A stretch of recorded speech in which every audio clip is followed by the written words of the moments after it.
देखो, moving coil galvanometer. तो moving coil galvanometer क्या होता है कि इसके अंदर की जो मैकेनिज्म है वो हम मैग्नेट वाले चैप्टर में पढ़ेंगे।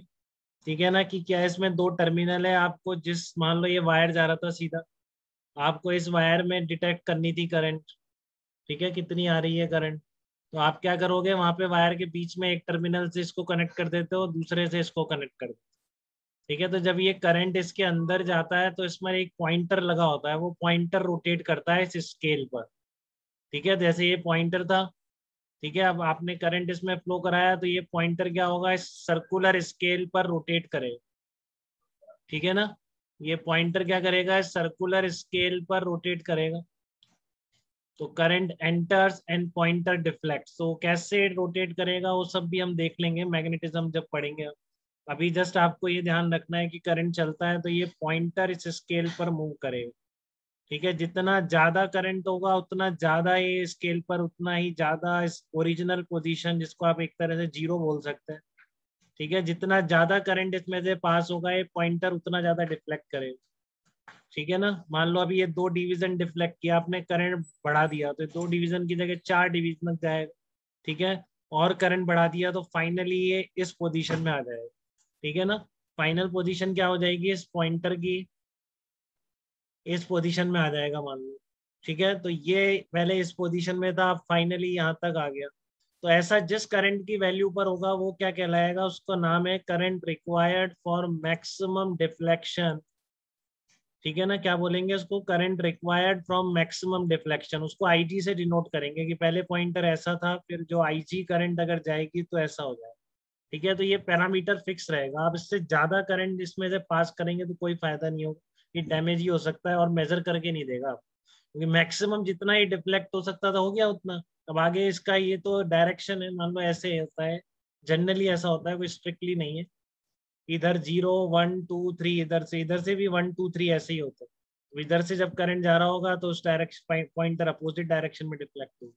ठीक है, तो एक मैक्सिमम तक डिफ्लेक्शन हो सकता है, उसके बाद आप करंट फ्लो कराएंगे तो कोई फायदा नहीं होगा, आप उस करंट से कोई जज नहीं कर पाएंगे। ठीक है, तो मैक्सिमम जितना करंट पास हो सकता है मूविंग कॉइल गैल्वेनोमीटर से, जिससे कि उसका पॉइंटर पूरा डिफ्लेक्ट हो गया, ये चीज डिसाइड हो जाती है उस गैल्वेनोमीटर के दुनिया में आने के साथ ही। ये चीज डिसाइड हो जाती है, आप वो चेंज नहीं कर सकते हो।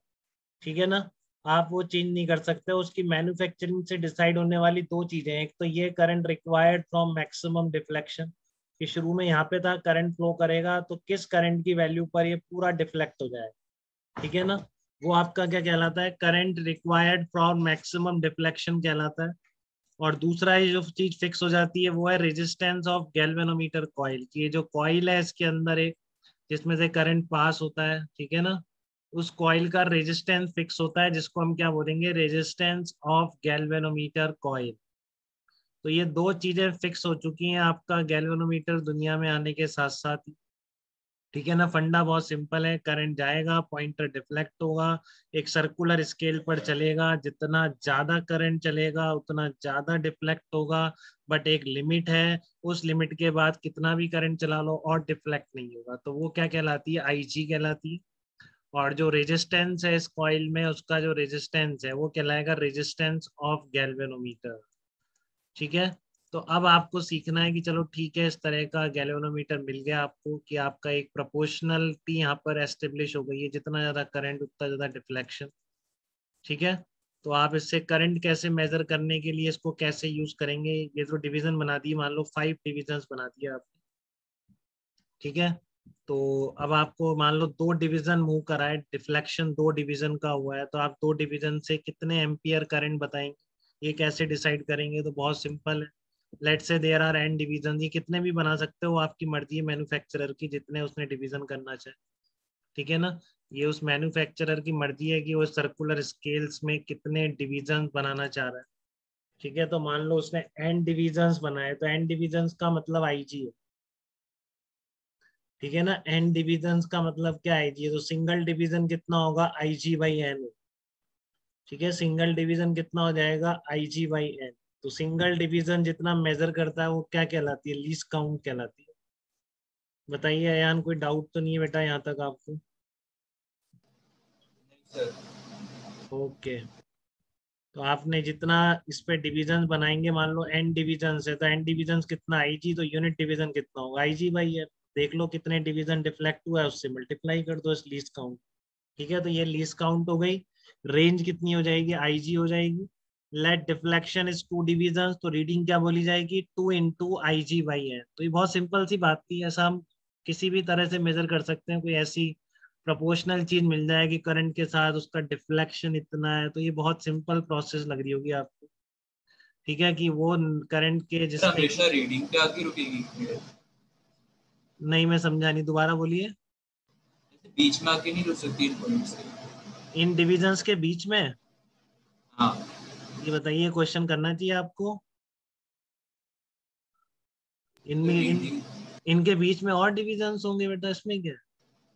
अच्छा इसमें कितने मतलब भी हाँ। डिविजन्स बनाओ, स्केल है आपकी, स्केल में 0 और 1 के बीच भी 10 होते हैं, आपकी मर्जी है 100 मतलब कर फिर दो। मैन्युफैक्चरिंग की। हाँ, this is all about manufacture. ठीक है ना? तो ये डिफ्लेक्शन कितना हो गया, रीडिंग कितनी आ जाएगी, 2 division × least count. Least count का मतलब रीडिंग ऑफ सिंगल डिवीजन। ठीक है, बट इसमें डायरेक्टली हम इसको यूज नहीं कर सकते हैं, इसमें कुछ करना पड़ेगा, हमें इसको अमीटर में कन्वर्ट करना पड़ेगा। इसके साथ कुछ प्रॉब्लम्स है, एक तो इसका आईजी बहुत स्मॉल होता है। ठीक है ना, तो फिर हम 2 मिली एम्पियर, 3 मिली एम्पियर इतनी करंट मेजर कर पाएंगे ऐसे, तो हमारा प्रैक्टिकल उससे करंट ज्यादा होता है। ठीक है ना, तो इसमें दो प्रॉब्लम, और इसका रेजिस्टेंस ज्यादा है। ठीक है ना, तो रेजिस्टेंस ज्यादा होने से क्या है, आपको इसका रेजिस्टेंस कम से कम रखना चाहिए, क्योंकि आपने करंट ऐसे जा रही थी, देखो सीधी वायर आपने तोड़ के यहाँ पे ये लगा दिया, तो अब सर्किट का रेजिस्टेंस चेंज हो गया कि नहीं पूरे। तो जो करंट आप मेजर करने जा रहे थे वो तो चेंज हो गई इसके रेजिस्टेंस की वजह से। ठीक है ना, तो वो कम से कम चेंज हो, इसके लिए क्या होना चाहिए, इसका रेजिस्टेंस कम से कम होना चाहिए। ठीक है, तो दो चीजें हैं कि हमको क्या करना है, दो हमारे टारगेट हैं, एक तो इसका रेजिस्टेंस कम करना है, और एक इसकी रेंज को बढ़ाना है, नहीं तो हम प्रैक्टिकली इस गैल्वेनोमीटर को यूज नहीं कर पाएंगे। ठीक है, तो इन दोनों प्रॉब्लम्स को कन्वर्ट करने के लिए, इन दोनों प्रॉब्लम्स को खत्म करने के लिए, ठीक है, हम क्या करते हैं, देखिए। ठीक है ना, to overcome this two problems moving coil galvanometer is converted into ammeter. क्योंकि देखो ये प्रॉब्लम है ना, पहले आर रेजिस्टेंस है, तो करंट तो E/R है। आपने गैल्वेनोमीटर लगाया तो अब करंट कितनी हो गई, E/R+RG, तो इसको मेजर कर रहा है। आप मेजर तो इसको करना चाहते थे, तो क्या फायदा होगा कि आपको इसका रेजिस्टेंस क्या है, कम से कम करना पड़ेगा RG को। ठीक है, तो ये दो दिक्कतें हैं, इनको ओवरकम करते हुए हम गैल्वेनोमीटर को अमीटर में कन्वर्ट करेंगे। बहुत ही इंपॉर्टेंट है, एग्जाम के पॉइंट ऑफ व्यू से बहुत क्वेश्चन आते हैं।